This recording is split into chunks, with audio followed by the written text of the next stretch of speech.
प्यारे बच्चों, good morning. आप सब कैसे? मैं आशा करता हूँ आप सभी लोग अच्छे होंगे। आज इंग्लिश की बिल्कुल जीरो से क्लास चल रही है।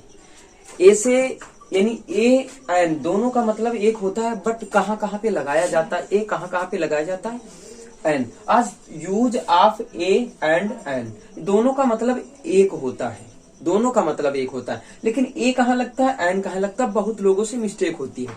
आज के बाद नो मिस्टेक इन सेंटेंस, किसी भी वाक्य में आपको कोई दिक्कत नहीं होगी। चलिएगा, ए का प्रयोग करते हैं। देखो लिखा, जिन मीनिंग्स के उच्चारण का पहला, उच्चारण बीच वाला होता है, अर्थ बाद वाला होता है।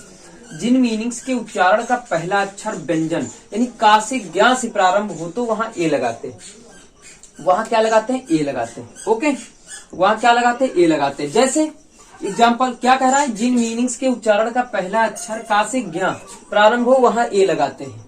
क्रो, ये मीनिंग हो गई, ये आपका उच्चारण बेटा। क्रो, का से व्यंजन शुरू हो रहा ना, कौवा। तो यहाँ पे क्या, जैसे पूछा जाएगा कि एक कौवा, तो आप क्या लिखेंगे, ए क्रो, CROW, ऐसे लिखा जाएगा। राइट, बात समझ में आ गई ना।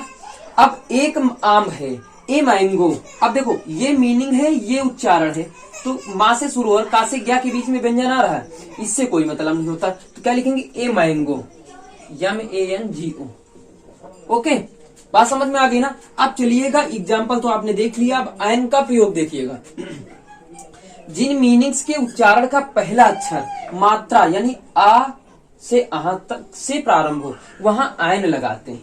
जिन मीनिंग्स के उच्चारण का पहला अक्षर मात्रा आ से अहा से प्रारंभ हो तो वहां एन लगाते हैं। बेटा कैसे, एग्जाम्पल को समझे। आउल, ये आपकी मीनिंग है आउल। देखो क्या आ रहा, मात्रा आ रही ना, आउल मीन्स उल्लू। तो यहाँ एक उल्लू अगर बोला जाएगा तो आप क्या लिखेंगे, NOWL, एक उल्लू। बात समझ में आ गई। अब यहां समझते हैं दूसरा एग्जाम्पल। आवर, एच साइलेंट होता है, हावर लिखा लेकिन आवर पढ़ते हैं, एच साइलेंट होता है। देखो उच्चारण में आ पहले आ रहा है, मात्रा से घंटा, एक घंटा, तो एन आवर लिखा जाएगा। क्या लिखा जाएगा, NHOUR। बात समझ में आ गई कि नहीं आ गई। तो आज के बाद no confusion in sentence, any one sentence. A और एन का मतलब ये एक होता है, कहां कहां पे लगता है मैंने बता रखा आपको। ठीक है, चलिए बाय बाय सभी से। प्यारे बच्चों, समझ में आ गया हो तो एक लाइक शेयर कमेंट कर दीजिएगा। बिल्कुल जीरो से कल आपको बताएंगे EJMR का प्रयोग, फिर हैज है, पूरा वाजवेयर सब कुछ आपको बता देंगे, पूरा विस्तार से। इंग्लिश आपको सीखने का मौका है, ये सभी के लिए है।